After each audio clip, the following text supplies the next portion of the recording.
ناظرین، ہم ہر تھوڑے عرصے کے بعد جو ہے سنتے ہیں، مطلب ہم سب نے اپنی زندگی میں سنا ہے کہ پاکستان ایک نازک دور سے گزر رہا ہے. کبھی ہم کہتے ہیں کہ معیشت میں استحکام ہے اور ملک ترقی کر رہا ہے، پھر ہر تھوڑے عرصے کے بعد ہم IMF کے پاس چلے جاتے ہیں.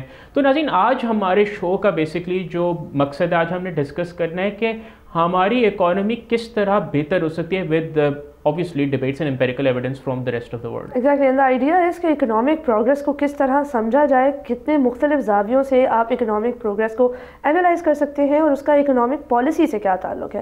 تو آئیے پہلے موئز آپ کو آگاہ کریں گے ان کا کیا پرسپیکٹو. بالکل ناظرین، جیسے کہ ہر چیز کے بارے میں مختلف آراء ہوتی ہیں. ایک سوشلسٹ ویو ہوتا ہے اکانومی کے حوالے سے، اور ایک ناظرین ایک بھی ہوتا ہے کہ اگر گورنمنٹ اپنا سائز کم کر دے یا گورنمنٹ اپنی انٹرونشنز کم کر دے تو معاشی خوشحالی کی طرف جایا جا سکتا ہے. میرا ناظرین جو میرا نقطہ نظر یہ ہے کہ اگر اپنی جو اسٹیٹ انٹرونشنز ہوتی ہیں اکانومی کے حوالے سے، جیسے ہمیں دیکھا جائے تو ہمارے پاس بہت سارے قومی سرکاری ادارے ہیں، اسٹیل پل، PIA، پاکستان ریلوے، پاکستان ٹیلی ویژن، اور وہ سب خسارے والے ادارے ہیں. اگر ہم چاہتے ہیں کہ ان کو پرائیویٹائز اس وجہ سے کر دیا جائے تاکہ جو حکومتی خسارہ ہے وہ کم ہو جائے اور وہ ہیومن ڈیولپمنٹ پہ اسپینڈ ہو سکے. تو ناظرین، میرا جو نقطہ نظر ہے وہ میں اس کو ریلیٹ کرنا چاہتا ہوں آج ارجنٹینا سے. اس کی وجہ یہ ہے کہ ارجنٹینا اور پاکستان دونوں نے 20 سے زیادہ IMF پروگرامز لیے. انفیکٹ IMF جو کے پاس ارجنٹینا نے سب سے IMF کی ہسٹری کا سب سے بڑا $75 ارب کا. ان ہمارے اور ارجنٹینا میں مماثلت اس وجہ سے زیادہ ہے ناظرین کہ دونوں کو یہ پرابلمز ہیں کہ ہر تھوڑے عرصے کے بعد جو ہے ارجنٹینا IMF پروگرام میں جاتا ہے، لے کے آتا ہے میکرو اکنامک. پاکستان کی طرح ہمارے بھی کرنٹ اکاؤنٹ ڈیفیسٹس جو سرپلسز میں چلے جاتے ہیں، ہمارا بھی پرائمری ڈیفیسٹ ٹھیک ہو جاتا ہے، کرنسی میں اسٹیبلٹی آ جاتی ہے. بٹ دین جب دونوں ممالک گروتھ کی طرف گئے تو ایک دم سے بس سرکل آ گیا. تو اب ناظرین جو جاویئر ملے نے جو کچھ کام کیا، میں اس کے کانٹیکسٹ میں کہنا چاہتا ہوں کہ پاکستان یہاں سے سیکھ سکتا ہے. وہ جو ہے اس وقت جو ہے انہوں نے اگر آپ ارجنٹینا کی پوری ہسٹری دیکھیں کہ 1952 سے لے کے انہوں نے کافی زیادہ فیل اسٹیبلائزیشن پروگرامز، کچھ عرصے کی اسٹیبلٹی ہوئی، اس کے بعد پھر بوم اینڈ بس سائیکل ہو گیا، اور اس سے نہ انفلیشن جو ہے بالکل کنٹرول ہو سکی، اور کرنسی پاکستان کے ساتھ بھی یہی معاملہ آیا کہ ہماری اسٹیبلٹی آتی ہے اور پھر ایک بس ہوتا ہے اور پھر آپ کی جو ہے پوری انفلیشن ہائی ہو جاتی ہے، ہائپر انفلیشن میں آپ چلے جاتے ہیں. تو ناظرین، یہاں پہ بہت ضروری ہے کہ میکرو اکنامک کے ساتھ مائکرو اکنامک، یعنی جو روزمرہ کے آپ کے معیشت کے جو معاملات ہیں ان کو بہتر کیا جائے، کس طرح سسٹمز کو سٹریم لائن کیا جائے. اب اگر آپ کسی بھی یہاں پہ سرکاری دفتر میں چلے جائیں یا آپ FBR سے بات کریں، SECP سے بات کریں، تو آپ کو بہت سارے پرابلمز آتے ہیں، فرکشنز آتے ہیں سسٹم میں.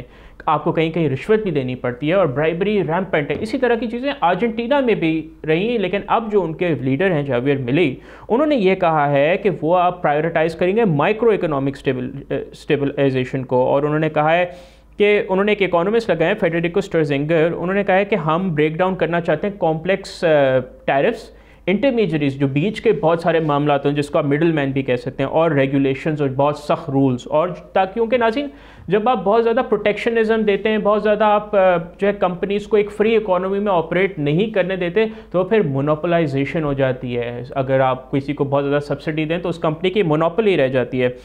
اب ناظرین اس سب کی وجہ سے یہ ہوا کہ وہاں پہ جو ہے ارجنٹینا میں انویسٹمنٹ کے لیے بہتر کمپنیز دیکھا، یا فرکشن کم ہے تو وہاں پہ اسپیشلی چائنیز انویسٹمنٹ بہت زیادہ اٹریکٹ ہوئی ہے پورٹس کی طرف، کیونکہ ارجنٹینا کے پاس بڑے پورٹس ہیں وہ چائنا. اب اس کی مائکرو اکنامک اسٹیبلائزیشن کے جو کچھ میجرز لیے ہیں وہاں پہ ان کی جو افراط زر ہے جو کہ بہت اوپر، ناظرین ان کی inflation was more than 80% Argentina. جب انہوں نے $75 ارب کا IMF پروگرام کے وہاں کے جو انٹرسٹ ریٹس ہیں دیور ہسٹری ہائی جانے پڑے، انہوں نے پھر جو ہے انفلیشن کے ان کے ڈکلائن آیا، اور اب اس سے جو ہے ارجنٹینا کے لوگوں میں ایک نئی امید آئی ہے کہ جس سے لوگوں کی پرچیزنگ پیرٹی بہتر ہوگی.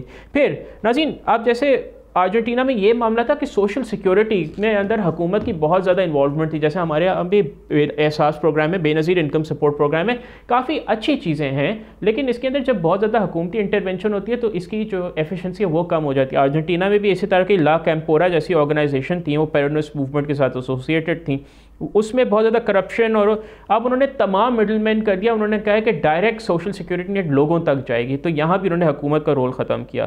پھر ناظرین بات کرتے ہیں پورٹ سیکٹر ریفارم. یہ ساری ناظرین وہ ایگزامپلز ہیں کہ اگر حکومت اپنا رول منیمائز کر دیں in the operating system of an economy, آپ کی معیشت خوشحال ہو سکتی ہے. اگر آپ دیکھیں کرپشن انیفیشنسیز مائکرو اکنامک جو معاملات ہوتے ہیں جو اس میں بہت زیادہ اسٹیٹ انٹرونشنز ہوتی ہیں، اس پہ پاکستان میں ہر آدمی کو روز مرہ کی زندگی پہ مسئلے مسائل آتے ہیں. اب ہمارے پاس ریئل ایگزامپل ہے ارجنٹینا کی شکل میں، ایون تو ان کی جرنی ابھی سٹارٹ ہوئی ہے، کہ اگر ہم انہی کے طرز پہ ان سے لیسنز لے کے ہم اپنی مائکرو اکنامک اسٹیبلٹی بھی کام کر سکیں تاکہ ہم دیر پا معاشی استحکام اپنے ملک میں لا سکیں، تاکہ لوگوں کو روز مرہ کی جو مہنگائی جیسے سنگین مسئلے سے ہم لوگوں کو دور کر سکیں. سبسکرائب کریں اور بیل دبائیں تاکہ کوئی خبر رہ نہ جائے.